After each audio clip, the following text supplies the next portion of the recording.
آپ سب آپ جتنے بھی لوگ بیٹھے ہیں، ہماری خواتین بھی، اللہ نے ہم سب میں لیڈر بننے کی صلاحیت دی ہے. کیونکہ یہ یاد رکھیں، ہم اللہ کی سب سے عظیم مخلوق ہیں، اشرف المخلوقات. تو جب اللہ نے فرشتوں کو کہا کہ انسان کے سامنے جھکو، اور جب ابلیس نے انکار کیا تو اللہ نے کہا فرشتوں کو کہ تمہیں بھی نہیں پتا کہ میں نے انسان کو کتنی صلاحیتیں دی ہوئی ہیں.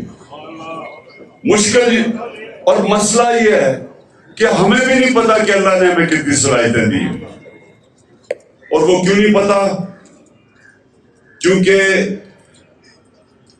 ہر انسان کے سامنے دو راستے ہوتے ہیں. آپ جب نماز پڑھتے ہیں تو آپ صرف ایک چیز مانگتے ہیں کہ اللہ ان کے راستے پہ لگا جن کو تو نے نعمتیں بخشی. اس راستے پہ نہیں جو تباہی کا راستہ ہے. تو جو تباہی کا راستہ ہے، نوجوانوں سنو، یہ ہاتھوں سے نہ لاؤ، سنو میری بات. تمہیں یہ یاد رکھو جو میں باتیں کہہ رہا ہوں، اور خاص طور پہ نوجوانوں کے لیے یہ آپ کی ساری زندگی کام آئیں گی اگر آپ کو سمجھ آ گئی. آپ کی سامنے ہمیشہ دو راستے ہوتے ہیں. ایک آپ کی عظمت کا راستہ ہے، ایک آپ کی تباہی کا راستہ ہے. اور نماز میں ہم مانگتے ہی ہیں کہ اللہ ہمیں وہ عظمت کا راستہ دے. مانگتے ہم نعمتوں کا راستہ ہے، اور چاہتے ہیں ہم وہ تباہی کا راستہ، کیونکہ وہ آسان راستہ لگتا ہے. مثلا مجھے کوئی موقع ملا، میں کوئی ایسی پوزیشن میں ہوں، گورنمنٹ پوزیشن میں ہوں، میں تھانے دار ہوں، پولیس میں ہوں، میں فوجی ہوں، جو بھی ہوں، ہر وقت مجھے موقع ملے گا ناجائز قسم کا پیسہ بنانے کے لیے. لگے گا وہ آسان راستہ ہے، رشوت دوں گا ایک دم پیسہ آ جائے گا، لیکن وہ آپ کی تباہی کا راستہ ہے. جس وقت آپ کو آسان، جو آپ کو راستہ آسان لگتا ہے وہ لیں گے، وہ اصل میں آپ کی تباہی کا راستہ شروع ہو جاتا ہے. کیونکہ قرآن کی ایک اور آیت ہے کہ جس چیز کو سمجھتے ہو تمہارے لیے بری ہے وہ تمہارے لیے اچھی ہے، اور جس کو تم اچھی سمجھتے ہو وہ بری ہے. اس کا کیا مطلب ہے؟ کہ جب آپ سمجھتے ہیں کہ یہ بڑا آسان طریقہ پیسے بنانے کا، آپ اپنا ضمیر بیچتے ہیں، وہ آپ کی تباہی کا راستہ شروع ہو جاتا ہے. جو لیڈر ہے وہ ہمیشہ وہ راستہ لیتا ہے جو اللہ کہتا ہے کہ تمہاری عظمت کا راستہ ہے. اور وہ راستہ کس کا ہے؟ کس کا راستہ ہے؟ کس کا راستہ؟ دنیا کے سب سے عظیم لیڈر نبی صلی اللہ علیہ وسلم کا راستہ ہے. اور وہ اس کی بنیاد کس پہ رکھی گئی ہے؟ دو کیریکٹرسٹکس کے اوپر اس کی بنیاد رکھی گئی ہے لیڈرشپ کے راستے میں: صادق اور امین. سچ بولنے والا اور انصاف کرنے والا. یہ دو کوالٹیز ہیں لیڈر کی. جو بھی آپ میں سے لیڈر بننا چاہتا ہے یہ یاد رکھیں، آپ کو یہ دو چیزیں، سچائی، جھوٹا لیڈر نہیں ہو سکتا. جب جھوٹا لیڈر ہوتا ہے تو وہ لندن میں جو بھاگا ہوا وہ بن جاتا ہے. لیڈر سچ بولتا ہے.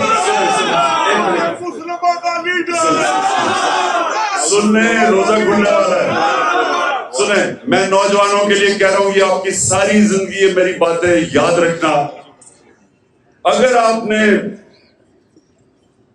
آپ کی پرواز اوپر ہونی ہے، اقبال کا شاہین بننا ہے،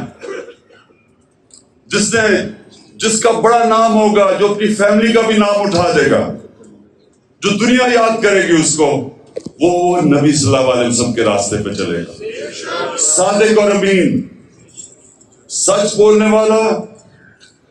اور قرآن میں ہے کہ اگر اپنے ماں باپ ان کے خلاف اپنے خلاف بھی اگر آپ کو انصاف کرنا پڑے آپ انصاف کریں. اتنا زیادہ زور اللہ نے انصاف پہ دیا ہوا. وہ لیڈرشپ کی، جب ایک لیڈر انصاف کرتا ہے اس کی عزت ہوتی ہے، اور لیڈر عزت کے بغیر لیڈر نہیں بنتا. تو یہ آپ نے باتیں یاد رکھنی ہیں. کئی دفعہ ہوتا ہے جی وہ میرا دوست کہہ رہا ہے تو چلے میں جھوٹ کا ساتھ دے دوں، میں سفارشی کسی کے لے لوں.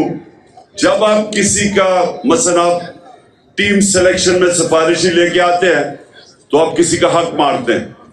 جب آپ حق مارتے ہیں اوپر والے کی برکت نہیں آتی،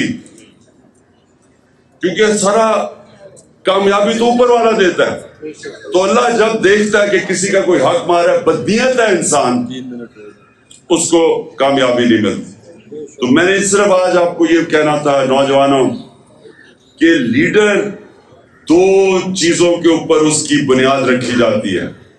صادق اور امین، سچا ہوتا ہے. نبی صلی اللہ علیہ وسلم کے پاس ایک قریش آیا، کہتا جی میں 60 سال کا ہو گیا ہوں، میرے لیے مجھے کوئی ایک چیز بتائیں کہ میں مسلمان بھی ہو جاؤں اور میں اپنی عادتیں نہ چھوڑوں. میں اب 60 سال کا اپنی عادتیں نہیں چھوڑ سکتا. تو انہوں نے کہا اگر ایک چیز مسلمان ہونے کے لیے تو سچ بولو. سچ میں بڑی طاقت ہے، کیونکہ اللہ الحق ہے، اللہ سچ ہے. جب آپ سچ بولتے ہیں تو اللہ آپ کے ساتھ کھڑا ہو جاتا ہے، آپ کو وہ طاقت ملتی ہے. وہ کہتے ہیں ایک انگریزی میں کہ one moral man is an army، کہ ایک سچا انسان ایک فوج ہوتی ہے، کیونکہ اس کے پیچھے اللہ کی طاقت آ جاتی ہے. اور دوسرا یہ جو انصاف کرنا ہے، یہ یاد رکھیں کہ وہ ایک ابن خلدون کا اس نے کہا کہ میرا تجزیہ ہے، بہت بڑا عالم تھا، کہتا میں نے جو سارا قرآن پڑھی ہے میرا تجزیہ یہ ہے کہ اللہ نے انسان کو زمین پہ بھیجا ہی ایک وجہ سے ہے کہ انصاف کرو، میری زمین پہ انصاف کرو. یہ دو چیزیں یاد رکھیے نوجوانوں، ان دو چیزوں پہ کھڑے رہو، آپ کی معاشرے میں عزت بڑھنی شروع ہو جائے گی. گاؤں کے اندر ایک لوگوں کو پتہ چلے جی وہ آدمی ہے، جو بھی مسئلے ہوتے ہیں وہ ادھر پہنچ جاتے ہیں ان کے مسئلے حل کرنے کے لیے، وہ سچا آدمی اور صادق اور امین ہے. سارے گاؤں اس کی عزت کرتی. نبی صلی اللہ علیہ وسلم کی نبوت سے پہلے سارے مکہ کے لوگ جانتے تھے کہ وہ صادق اور امین ہے. ابھی نبوت نہیں ملی تھی، لیکن یہ خطاب تھا کہ وہ سچا اور ایماندار اور امانت دار آدمی ہے. اس لیے یہ یاد رکھنا کہ دنیا میں اوپر جانا ہے. اچھا یہ سچ بولنا آسان نہیں ہے، مشکل ہوتا ہے، طاقتوں کا سامنا کرنا پڑتا ہے. آپ کے اوپر یہ جو گھر کے اوپر حملے ہو جاتے ہیں، ٹیئر گیس شیلنگ ہو جاتی ہے، لیکن یہ کوئی فکر نہیں، کیونکہ ہمارے نبی صلی اللہ علیہ وسلم نے بڑی مشکلوں کا سامنا کیا تھا. لیکن پھر ان کی جو آج عظمت ہے اس لیے ہے، ہم آج جان دینے کے لیے اس لیے تیار ہیں کہ ان کے کیریکٹر کی وجہ سے کہ وہ رائے حق پہ کھڑے رہے اور آخر میں ساری دنیا ان کے ساتھ ہوگی. دعا کریں گے اور پھر انشاءاللہ روزہ کھولیں گے.